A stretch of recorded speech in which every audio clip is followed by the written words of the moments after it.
10 декабрь эл аралык укук коргоо күнү деп аталат эмеспи дүйнө жүзүндө. Деги эле адам бар жерде дайым акыйкат издеп, адилеттүүлүк издеген инсандарды көп көрөбүз. Биз бүгүн адамдардын укуктары канчалык деңгээлде корголуп келет, дал ушул темада сүйлөшөлү деп чечтик. Бул ачыгын айтканда ток-шоусу. Саламатсыздарбы? Хош келипсиздер биздин студиябызга. Ар бириңиздерди көрүп турганыбызга абдан кубанычтабыз. Биз бүгүн Даниярды башкы каарман катары студиябызга, эфирибизге чакырып алдык элек. Данияр эмесе өзүнүн окуясы менен кандайча укугун коргоого туура келип атат, дал ошол тууралуу маалымат берип өтсөңүз. Саламатсызбы. Орусча жооп берсем жакшы болот эле.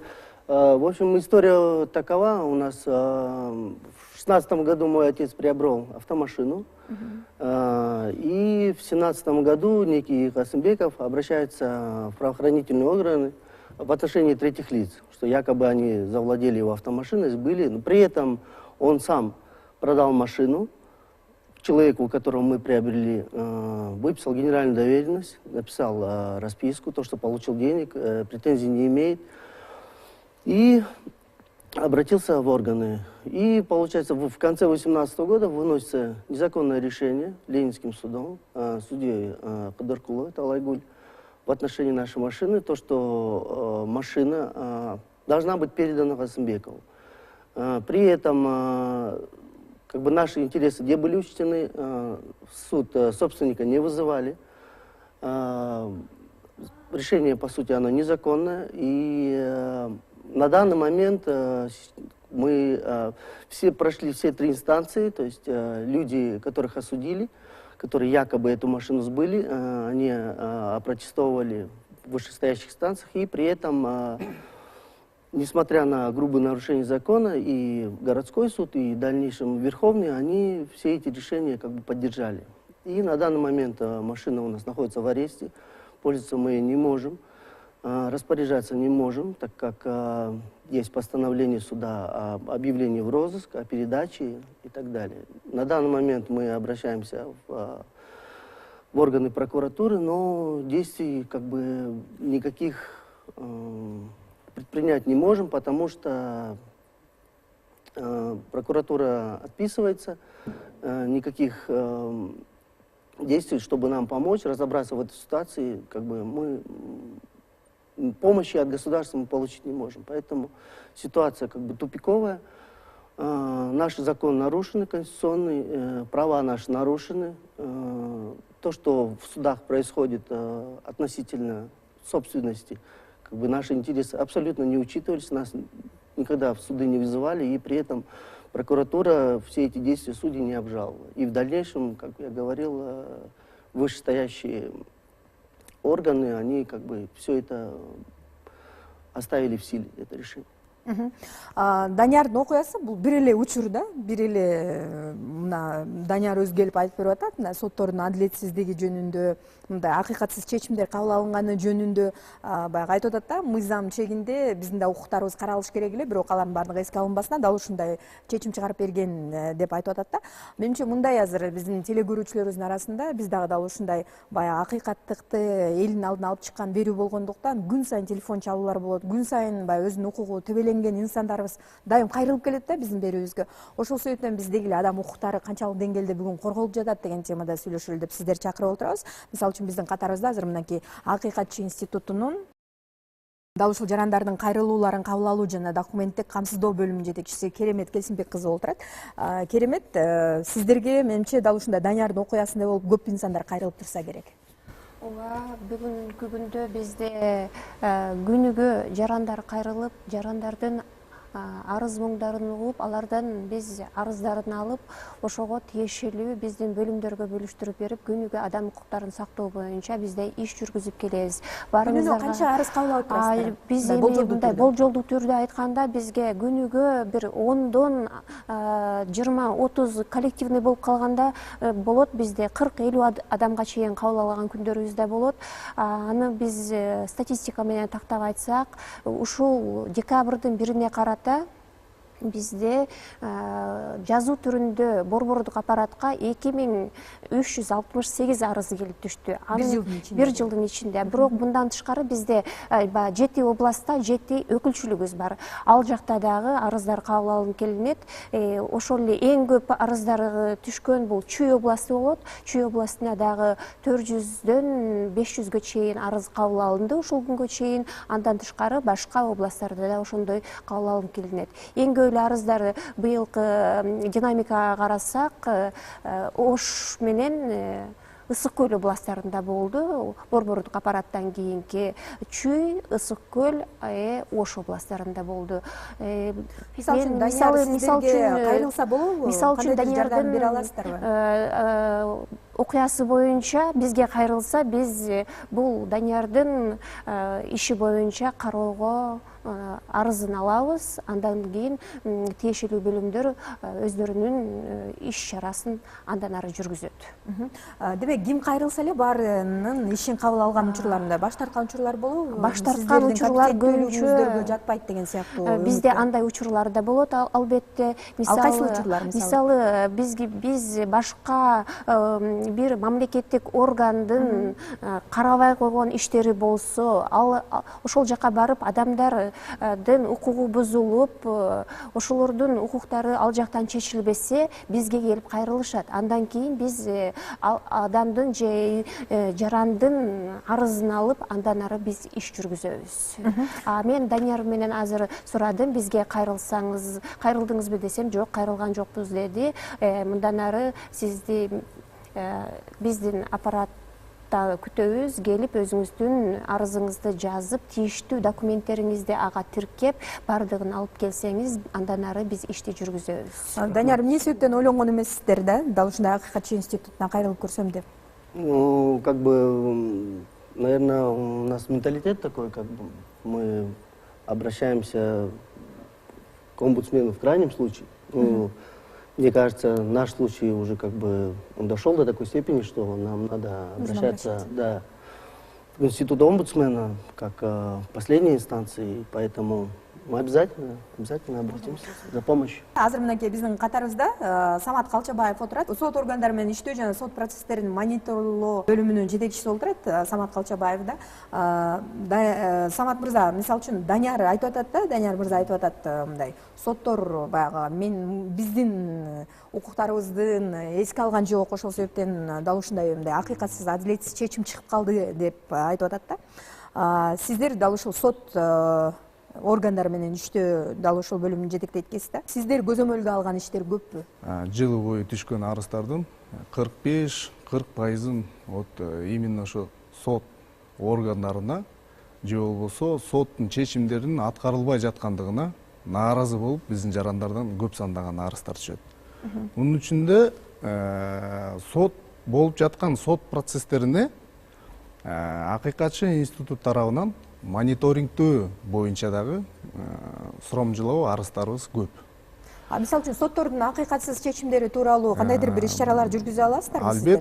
Албетте, арыздардын баягы түрүнө жараша биз иликтөө иштерибизди жүргүзөбүз. Мисалы үчүн Даниярдын учурун алып карайлы да. Данияр мырзанын сатып алыптыр, расписка бериптир, генералдык жана ишеним катты жазып берген экен. Бирок ага карабастан эле соттор бул алдамчылык жолу менен алып кеткен деген чечим чыгарып берип койгон экен да. Албетте, эми азыр Данияр мырзанын окуясы боюнча биз пока бир тарапты угуп атабыз. Бирок негизи эгерде бул киши бизге арыз жаза турган болсо, биз бул жарандык иш менен таанышабыз. Иликтеп чыгасыздар. Иликтейбиз. Архивный документация менен полностью изилдөө жүргүзөбүз да. Анан ошол жактан акыйкаттуу сот чечими чыкканбы, кайсы жагдайлар эске алынбай калган, кандайдыр бир жагдайлар жаңы ачылган жагдай болуп бере алабы, кайсыл жерден биринчи инстанцияданбы же экинчи инстанцияданбы бул кишинин укугу бузулгандыгы боюнча биз өзүбүздүн мыйзамдын чегинде пикирибизди карап чыгабыз. Анан кийинки ошого жараша тийиштүү иштерди алып барабыз да. Такой вопрос. Вы сейчас говорите, да, вот азыр айтып берип атасыңар, да, бизге кабыл алса, бизде мындай регистрация болот. Но Даниярдын иши боюнча өкүм 3 инстанцияны өттү. Верховный соттун чечими обжалованию не подлежит деген сөз. Эгерде бул арыз менен кайрылса, үч өкүмдү постановление менен обжалованию не подлежит деп берсе, силердин органыңар эмне чечим чыгарасыңар? Верховный суд точканы коюп атат да, точканы коюп атат. Ал кишилерди соттоду. Бул жерде машине жөндө, машине боюнча машинени Данияр бир собственникти алып туруп, башка бирөөгө берип койгула депчи. Жарандык иш болгон жок. Ушу жарандык иш жок эле, бул жерде кылмыш иш, жанагы эле уголовный иштин ичинде эле машинени алып туруп башка кишиге берип атат да. Ушуну айтып атабыз, это нарушение права собственности. В этом случае что может сделать институт омбудсмена депчи? Бизде бул сурооңузга рахмат, жакшы суроо болду.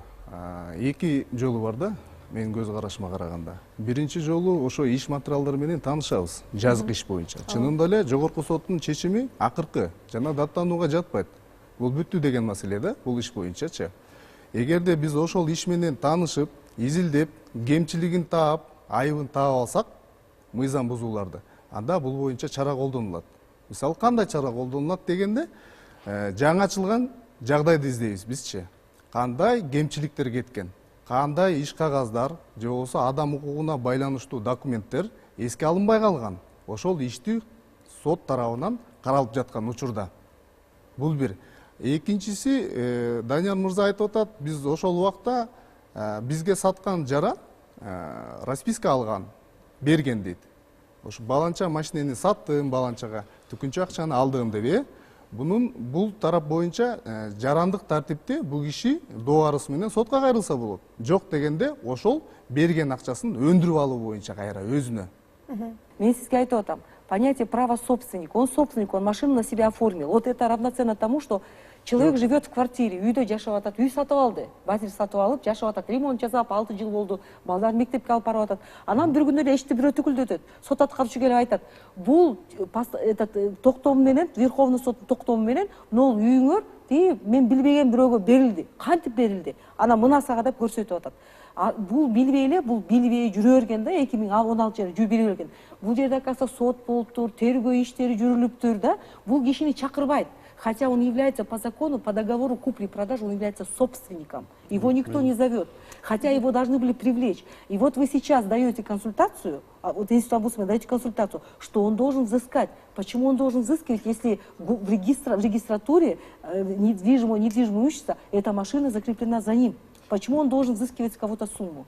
Бир суроо берим келип атат да сизге, Самат мырза. Деги эле дал ушундай сот органдары тарабынан мындай адилетсиз, акыйкатсыз чечим кабыл алынды деп сиздерге кайрылган учурлар болобу? Дал ошол учурларда мындай акыйкатчы институту кандай көмөк көрсөтө алат?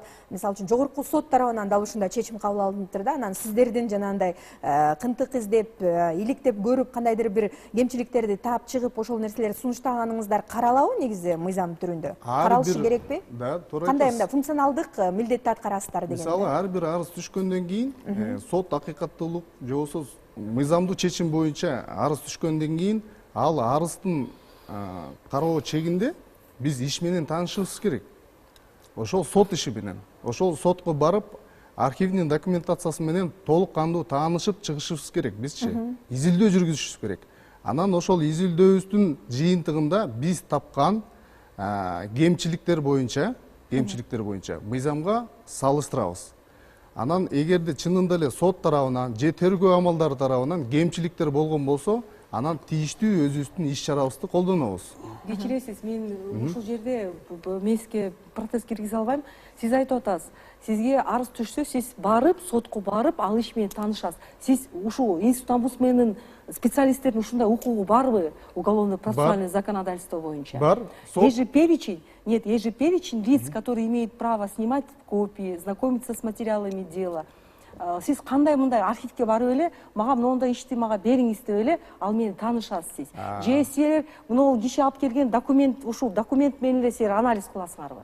Кыргыз Республикасынын акыйкатчысы омбудсмени жөнүндө мыйзам бар. Ошол мыйзамда 8-чи беренеде көрсөтүлгөн омбудсмендин укуктары көрсөтүлгөн, так жана даана көрсөтүлгөн да. Омбудсмен соттун иштери менен таанышканга укугу бар. Ошол укукту биз пайдаланып, омбудсменден биз кат түрүндө райондук сотко, же шаардык сотко, же жогорку сотко кат менен кайрылабыз, уруксат алуу боюнча. Анан ошол каттын негизинде барып, уруксатыбызды алып алып, анан иш менен биз таанышабыз. тийиштүү документтердин, тийиштүү иш кагаздардын көчүрмөлөрүн алабыз. Самат мырза, дагы бир 2014 нерсени айтып кечиресиз. коесузбу?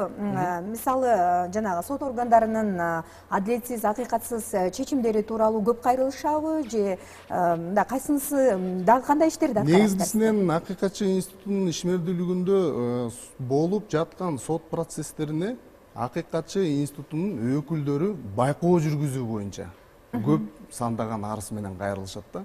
Биз ар бир сот отурумуна жарандык иш болобу, жазык иш болобу, атайын биздин 102-76 суроодон турган анкеталарыбыз бар да. Ал жерде көп маселелер камтылган. Именно ошол процессуалдык нормалардын сакталышы боюнча. Анан ошол ар бир арыздын чегинде ар бир сот процесстерине катышып, анкеталарыбызды толтуруп, анан өзүбүз ар бир сот отуруму бүткөндөн кийин анализ жүргүзөбүз. Эгерде ошол анализибизде мыйзам бузуу камтылган болсо, мыйзам бузуулар болуп аткан болсо, анда өзүбүздүн мыйзамдын чегинде алкагында тийиштүү чараларды көрөбүз. Бир нерсени тактап коесузбу? Сиз айтып атасыз, мындай көп иш чаралар менен жана 8 беремине менен баягы материалдарды изилдегенге, иликтөөгө мындай мүмкүнчүлүк, укугуңуздар бар экен сиздердин. Мына жогорку сот чечим чыгарып берип коюптур да Даниярдын окуясында. Ошол жогорку соттун чечимин жокко чыгаруу укугу барбы сиздерде? Жогорку соттун чечими кандай жол менен жокко чыгат? Эки эле жол менен жокко чыгат да. Эгерде ошол сот ишинде билинбей калган жагдайлар болушу мүмкүн. Эч кимге белгисиз иш кагаздар болушу мүмкүн. Же болбосо атайын мамлекеттик кызматтагы адамдар тарабынан жаап жашыруу болгон иш кагаздар болсо, ошол жаңа изилдөөнүн жыйынтыгында ошону биз таап алсак, аны жаңачылган жагдай деп таап алсак, эси ошол жаңачылган жагдайга, мыйзамга туура келе турган болсо, анда ошол негиздин артында ошол эле сотко кабыл алган, өкүмдү кабыл алган, чечимди кабыл алган сотко жаран тараптан же болбосо тараптар тарабынан кайра кайрылса болот. Кайрылганда, эгерде сот жаңачылган жагдай деп таба турган болсо, анда сот иши бузулат кайра.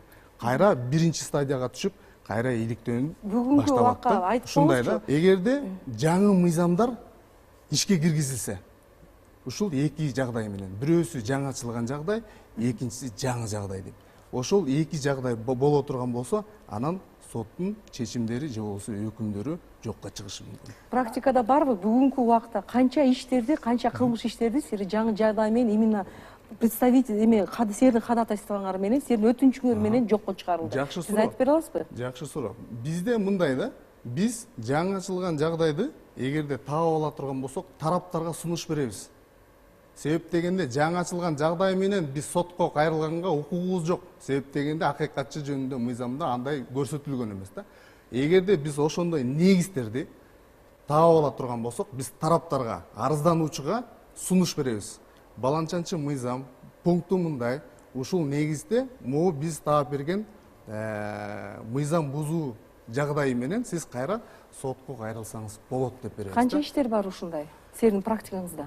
Бизде эми арыздануучуларга көп сандаган жооп каттарды беребиз. Результат барбы? Силер ушул сунуштап, мыйзам бузулду деп ушундай силер тараптарга берип, аналар кайрылып, анан силерге келип рахмат деп, силер ушуну таап бердиңер, биз ушунча победа кылдык, ушундай жеңишке жеттик деп. Бизде мисалы өзүбүздүн практикабыздан эле айтып коеюн.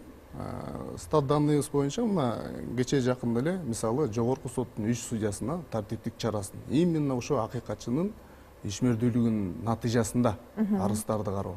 Андан сырткары Бишкек шаардын сотунун 3 судьясына, андан кийин райондук соттордун судьяларына, мындан сырткары сот аткаруучуларда. Ал эми вот бир 10 күн, 15 эле күн болуп калды. Ушул тергөө убагында кетирген кемчиликтер үчүн айрым тергөөчү кызматкерлери иштен бошотулушу боюнча. Негизи баягы сотко омбудсмен эмес, президент дагы же жөнөкөй жаран дагы соттун ишине кийлигишүүгө жок, институт омбудсмендин сунушу уруксат берилбейт. Болуп жаткан сот ишинечи кийлигишүүгө уруксат берилбейт. Ал эми сот бүткөндөн кийин эгерде чынында эле мыйзам бузуу болгон болсо, анда анын өзүнүн шарттары бар, жолдору бар. Кантип ал сот актысын жокко чыгарыш керек. Кантип ал сот актысын мыйзамсыз деп таануу боюнча. ошондой мыйзам жол берген шарттар менен биз барышыбыз керек. Анан болуп аткан сот процесстерине кийлигишкенге бул мыйзам жол бербейт. Анын үчүн ответственность бар. Бардыгыбызга бирдей да. Ошон үчүн сот бийлигин биз көз карандысыз деп таанып жатабыз да. Рахмат сиздерге. Мынакей биздин катарыбызда азыр Альберт Колопов бар, укук коргоо органдары тарабынан эркиндиги чектелген жана ажыратылган жайлардагы жарандардын укуктарын көзөмөлдөө бөлүмүнүн жетекчиси. Мындай эркин жүргөн адамдардын эле ушунчалык көп укуктары бузулат да. Ал эми жанагындай темир тор аркасындагы же болбосо эркиндигинен ажыраган инсандардын укуктары мындай эркин жүргөн адамдарга караганда салыштырмалуу түрдө көбүрөөк бузулса керек деген ой ар бир адамда бар да. Сиз кандай ойдосуз? Кантип коргоп келесиздер алардын укуктарын? Жаран баягы өзүнүн укугун мен чын эле меники туура деп кайрылышы мүмкүн да. Ал туура эмес да кайрылышы мүмкүн. Бирок биз ошого карабай иш алып барабыз. Ал туура кайрылдыбы, туура кайрылбадыбы? Биз ошондо эң жыйынтыгында а кишиге туура багыт берип атабыз да. Бул деле иш да. Бул деле сөзсүз түрдө киши же адвокат ал бирөөнүн таламын жактайт. Кылмышкер эле же жабырлануучу анын милдети. Анткени ал тиешелүү гонорарын алат, ал милдеттүү да. Анан эки адвокат кошосуз, бир адвокат балким бунуку туура дейт, бир адвокат бунуку туура дейт. Анткени алардын милдети ошондой жазылган да. А биз деген ошонун ортосундагы чын эле жана мыйзам актыларынын сакталышы туура жүргөнбү, кайсы мамлекеттик кызмат органдары тарабынан кемсиздик кеткен. Адам укугу дегенде туура түшүнүш керек. Адам укугусу эки кошуна бирөөнү урушуп кетсе адам укугуна кирбейт. Адам укугу мамлекеттик кызмат адам менен жарандын ортосундагы мамиле. Ушуну туура түшүнүш керек да. Субъект бул мамлекеттик органдык чиновник бузат. Айыл өкмөтүнөн баштап бардык укук коргоо органдарына чейинчи. Биз иштеген бөлүм боюнча айтсак, азыр Кыргызстанда 10 миңден ашык жаран абак жайларда отурат. Бул жерде мен айтат элем, кыйноо фактылары же бар деп мен айта албайм. Анткени тенденция жылдан жылга азайып атат кыйноо фактылары. Анткени коомчулук ошого каршы туруп атат. Жаңы мыйзамдар кабыл алынды, бир топ эл аралык пактарга кошулдук. Анан экинчи тараптан айтыш керек, бул азыркы абактар мындан 50-60 жыл мурун курулган советтик системага ылайыкталган да. А биз баягы жаңы бир топ эл аралык адам укугучу келишимге кошулганда биз милдеттенме алганбыз. Биз башкача баягы адамды басмырлабай турган, адамга жашоого ылайыктуу шарт түзүп беребиз депчи. Биз ошол жагынан баягы жетише албай атабыз деп айтсак болот да. Альберт мырза, мисалы биздин жаңы эле ушул НТС телеканалында темир тор аркасына жатып келген, жатып чыккан чиновниктер тууралуу, же болбосо жанагындай саясатчылар тууралуу биз интервью алдык да, анан баары айтып атышат да, психологиялык кандайдыр бир кыйноолорго кабылдык. Айтып берсе аябай кызыктуу экен да. Ошол инсандар айтып атат да, чынында бар экен кыйноо. Кээ бирөө жөн эле психологиялык жактан кандайдыр бир кыйноолорго дуушар болгондугун сиз балким көргөн чыгарсыз же көргөн эмес чыгарсыз. Мен таң калдым да, эгер ушундай чогорку баягы чиновник болуп жүргөн инсандар кабыл алып атса ушундай кыйноолорго, демек мындай карапайым ар кандай жана кылмыш жоопкерчилигине тартылган инсандар тууралуу айтуу дагы бир аз оорураак болуп турат го депчи. Сиз жаңы эле айттыңыз, мындай тенденция азайып, кыйноолор азайып баратат депчи. Сиздер көзөмөлдөп турасыздар, сиздерге кирүүгө мүмкүнчүлүк бар абактарга, туурабы? Көбүнчө кандай кыйноолорду жолуктуруп келесиз? Кыйноо эми негизинен жанагы мындай күч колдонуп сабаган кыйноо бар негизи. Пакет кийгизип башына кыйнаган бизге кайрылуулар түшөт. Ал деген баягы жаранды жаңы кармаган убакта да.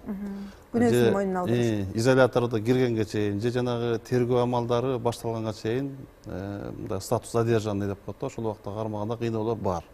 Анан бизде бир эмелер бар, моменттер бар да. Далилдеш өтө кыйын да. Анткени оперативдик кызматкерлер жанагы изди суутпай кантип издегенге аябай ыкчам болсо, алар өзүнүн кылмышын жапканды аябай жакшы өздөштүрүп алышкан да. Эч кандай так калтырбайт, көгөлө калтырбайт, денеге кандайдыр бир сындырбайт. Алар да баягы өзүнүн методдорун колдонуп кыйнашат. Аны жана соттук меселе экспертизада көзү көрүп турган нерсени гана чыгарып бере алат да. Көздү көрбөгөн нерсени, көз көрбөгөн, андан башка моралдык басым толтура. Коркутат ар кандай жолдор менен. Даже зоруктап коебуз дегенге чейин коркутушат. Ар кандай туугандарына бирдеке салып мен камап коем деп моралдыктагы, психологдук басым кылышат да. Сиз айткандай чиновниктер боюнча биз деле сөзсүз түрдө албетте регулярдуу түрдө барабыз. Анткени адвокаттар кайрылышат, коомчулуктун өкүлдөрү кайрылышат.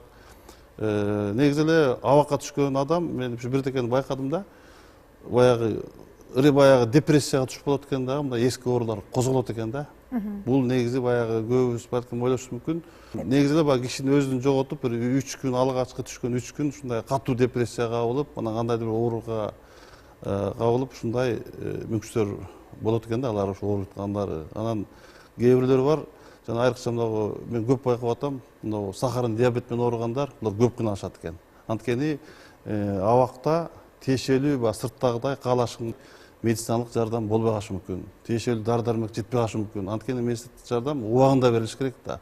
Балким 3 күн өткөндөн кийин, 5 күн өткөндөн кийин ал башка формага өтүп кетиши мүмкүн да. Андай фактылар дагы кездешип атат. Мисалы үчүн сиз айтпадыңызбы жанагы биринчи иликтөө иштери жүрүп аткан кездерде кыйноого кабылышы мүмкүн дедиңиз да. Темир тор аркасына баргандан кийин жазылбаган мыйзамдар боюнча дагы ар кандай кыйноолор болушу мүмкүн деген мындай божомолдор бар да. Мен айтат элем, барбы, жокпу? Сотрудниктер, иштеген кызматкерлер негизи кыйноого албайт. Анан жанагы өзлөрүнүн субкультурасы бар, субкультура деп коет. Андай фактылар орун алып жаткандыгы чын. Кантип ушуларды токтотсо болбойбу? Эми алдар мындай экен да, биз сүйлөшкөндөрдө көп эле айтабыз. Бизге айтат, ана баягы расмий кайрыл, жазбайт десек, алар баягы өздөрүнүн кийинки өмүрүнөн же мындай коркунучдан коркушуп көбүнчө жазышпайт да. Бул жерде мен толуктап кетсем болот. Болот. Бизде шыр байланыш деген 115 деген бизде шыр байланышыбыз бар. Ошол жака 24 саат бою абактын артында болобу, башка жакта болобу, жаш балдар болобу, ошол шыр байланыш менен ал бекер байланыш. Кыргызстандын бардык булуң бурчунан кайрыла алышат. Ошол эле жабык жайлардан дагы бизге звоноктор келип түшөт күнү түнү. Түндө бизде саат 12ге чейин кээде 10га чейин дежурный кызматкерлер иштейт. Андан тышкары дагы ал шыр байланышка чалган адамдын үнү жазылып калат. Бизде эртеси күнү жумушка чыкканда биздин кызматкерлер аны бардыгын угуп, арызын кабыл алып, жеринде барып иликтөөлөрдү жүргүзөт. Ошол эле Альберт Сексенбаевич канча мындай шыр байланыш менен өзү жетектейт, мындай арыздарды биз кабыл алып, жеринде барып текшеребиз.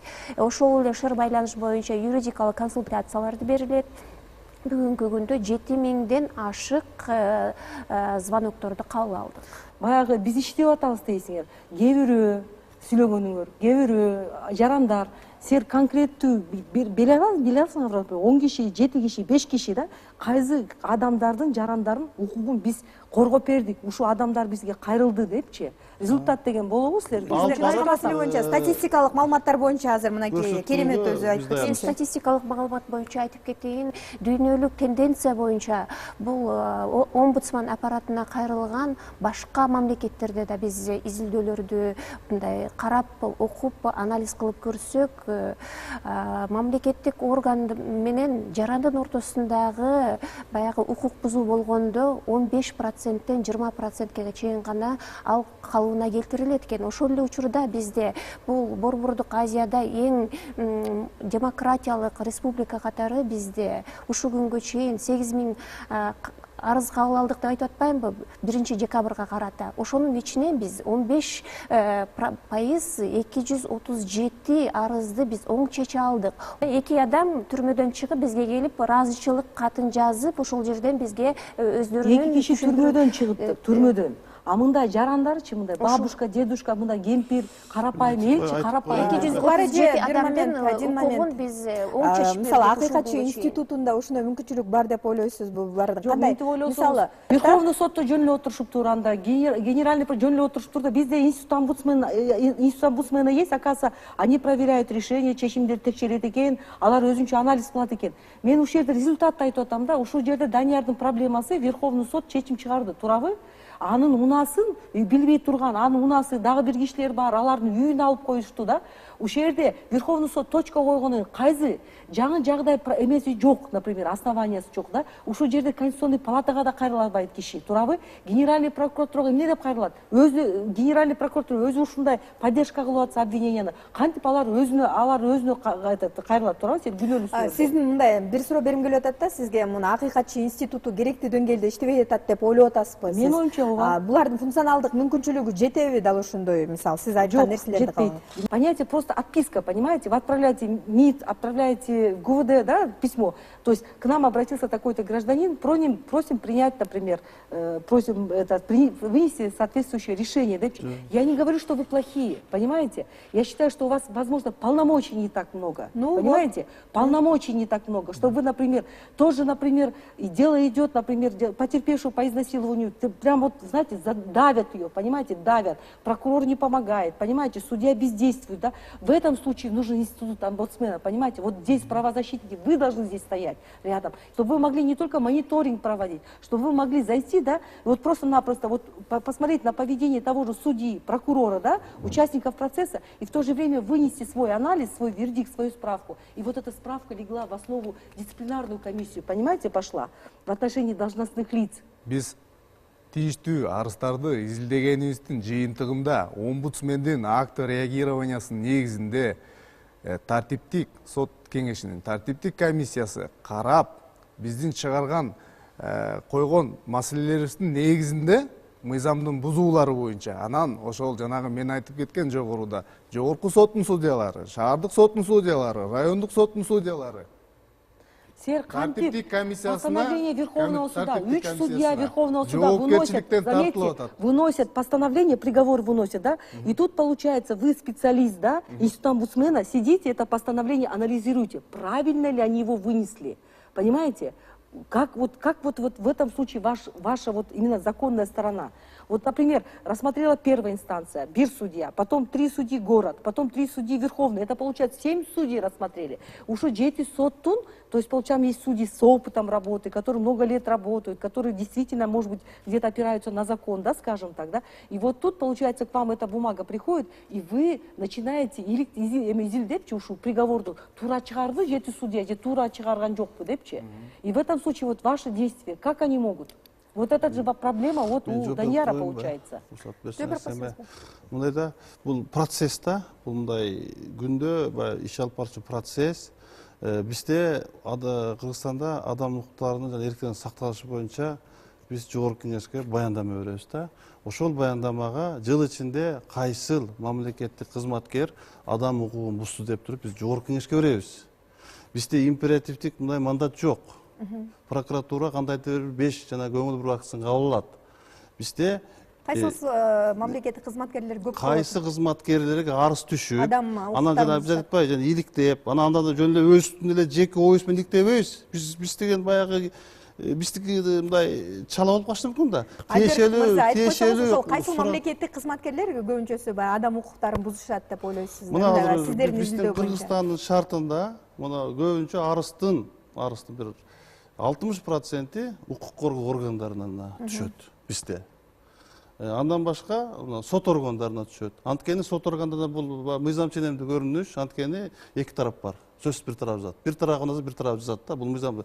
Анан биз ошол жыл ичинде болгонду анализдеп, биз жогорку кеңешке сунуштап беребиз. Мынакей биз жыл ичинде могул иштерди жүргүздүк. Моунча жаран кайрылды. Ушунун үчүн могул тармакка көп жаран кайрылды. Ушу тармак үчүн могул чиновниктерди ушуга көп арыз түшүп, ушуну биз сунуш берсек, сунушту кабыл албай кой деп жогорку кеңешке беребиз. Жогорку кеңеш ал жерден токтом кабыл алып туруп, өзүнүн токтому менен анан тиешелүү башкы прокуратурага тапшырма берип, 3 айлык мөөнөт тапшырма берет.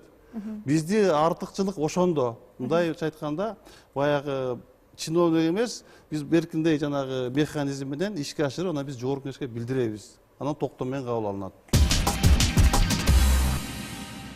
Соттордун акыйкатсыздыгына, адилетсиздигине таянып, мындай көп кайрылуулар түшөбү? Соттун чыгарган чечимдерине нааразы болуп түшөт да көбүнчө арыздар. Анан мен айтып атпаймынбы, ар бир иш менен жеке таныш керек. Таанышмайынча болбойт. Иш кагазда документти карашыбыз керек, изилдешибиз керек. Может, башында айтып кетти Альберт Сексенбаевич, может, мүмкүн арыздануучу өзү туура эмес. Кайрылып атат. Может, арыздануучу өзүнүн мыйзамда жазылып турган укуктарын туура колдоно алган эмес. Мүмкүн мөөнөттөрүн өткөзө берген, мүмкүн бере турган документти тийиштүү учурда бере албай калган, а сотторго белгисиз болуп калган мисалы. Бул жерде жагдайлар оош кыйыш маселелер көп да. Оош кыйыш маселелер көп. Анан биз сотторду эч убакта биз жактап же аларды коргобойбуз. Биз тескерисинче адам укугу бузулбаш үчүн ошо адам укугунун туу чокусун кармап, биз ушул мыйзам бузуу болбосо экен, адам укугунун укуктары сот ишинде бузулбаса экен, адилеттүү чечимдер чыкса экен деп биз ошого ынтызарбыз да. Негизи ошо адилетсиз чечимдер чыкты деп нааразы болуп кайрылгандар көппү сиздерге? Аябай көп санда эмес, бирок бар. Кайрылган учурлар болот. Бар. Бар. Бир нерсени айткым келип атат да, мына сиздер баягы ишенген эле мындай эл тарап болгон акыйкатчы институту катары көрөбүз да. Мисалы айтып атышпайбы? Барганбыз, анан силерге балким полномочий жетпейт деген сыяктуу ой пикирлер айтылып атат да. Же жөн эле отурасыңар. Же жөн эле отурасыңар айлык деген. эле, жөн отписка Сотторго коюп отурасыңар. мисалы ошол мыйзам бузган конкреттүү бир судьяга ошонун мыйзам бузгандыгын аныктап, далилдеп, ага чара көрүү үчүн анын өзүнүн жол-жоболору бар да. Анын өзүнүн жол-жоболору бар. Ошол жол-жобо менен туура кетишибиз керек бизчи. Мисалы үчүн былтыр Кыргызстандын тарыхында биринчи жолу ошол соттордун өзүнүн кылмыш иштери каралды да, кылмыш жоопкерчилигине тартышты да. Ошондо сиздердин катыштыгыңыздар барбы? Конкреттүү судьяларга биздин иш аракетибиздин жыйынтыгы боюнча чара көрүлгөн. Ошону айтып Тартиптик чара көрүлгөн фактылар бар. Ондон ашык бүгүнкү күндө, ондон ашык. Биздин иш аракетибиздин, биздин чыгарган анализибиздин жыйынтыгында мисалы жылдык баяндаманы күтпөстөн эле бизде акыйкатчыда акт реагирования, көңүл буруу актысы деген катыбыз бар да. Ушул каттын негизинде анан биз жанагы башкы прокуратурага, соттор кеңешине жазып чара көрүү боюнча ошондой каттар менен биз өзүбүздүн укуктарыбызды баягы реализация кылабыз да. Адам укуктарынын сакталышы боюнча, сотторго чара көрүлүшү боюнча. Ошол жагындагы сиздер эске алышыңыздар керек да. Бир нерсе сурагым келип атат да, ошо акыйкатчы институтунда баягы адвокаттар менен камсыздаган жагдайлар барбы сиздер? Барбы? Сизге берсек. Бизде мен айтып коюшум керек да, биз жана сөзсүз түрдө адвокаттар менен иштешебиз. Айрыкча жана азыр адвокаттардын совет адвокатов түзүлбөдүбү? Андан башка азыр жаңы мыйзам кабыл алып, гарантированный государственный юридическая помощь деп чыкты, жанагы аз камсыз болгондорго бере турган. Андан башка биз жанагы өзүбүздүн партнерибиз бар, өкмөттүк эмес уюмдар менен. Айрыкча могу кыйноого калган адамдарга биз ошо арыз түшкөндөн баштап сотко жеткенге чейин, соттун чечими чыкканга чейин аралыкты сопровождение кылабыз да, орусча айтканда. Бекер адвокат ошол коомдук уюм тарабынан берилет. Рахмат сизге. Мына Данияр башында өзүнүн маселеси менен кайрылды да. Сиздерге кайрылса карап көрөсүздөрбү Даниярдын ишин? Мен жанада айттым, албетте. Арыз менен кайрылыңыз, омбудсменге. Арыз менен кайрылыңыз. Датасын бүт жазыңыз да, качан мониторинг башталат да. Укук коргоо иштери боюнча бизде бүгүнкү күндө 27 көңүл буруу актысы жөнөтүлдү. Ар бир көңүл буруу актысы көңүлсүз калбайт. Ага тийиштүү чаралар көрүлүп, тартиптик жаза көрүлүп келет, же болбосо тигил же бул мамлекеттик кызматкер жумушунан кеткен учурлар бизде көп кездешет. Клара айым, сизден сурагым келип атат да. Бизде Кыргызстаныбызда эгерде статистиканы алып карай турган болсок, мындай юристтер көп окуйт экен да. Ал бирок мындай укук бузуулар көп эле болуп келет да, ар тарапта адамдардын укуктары бузулган.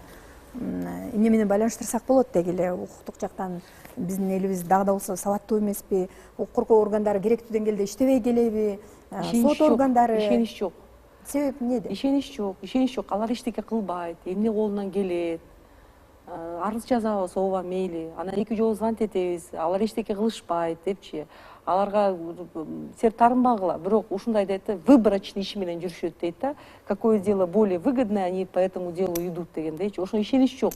Конституцияны билбейт, же мыйзамды билбейт деп да айтпайсың. Жок, билбей, ушуну айта албайм да, мынтипчи. Бизде мыйзамдар иштейби? Мыйзамдар иштейт деп мен айта албайм.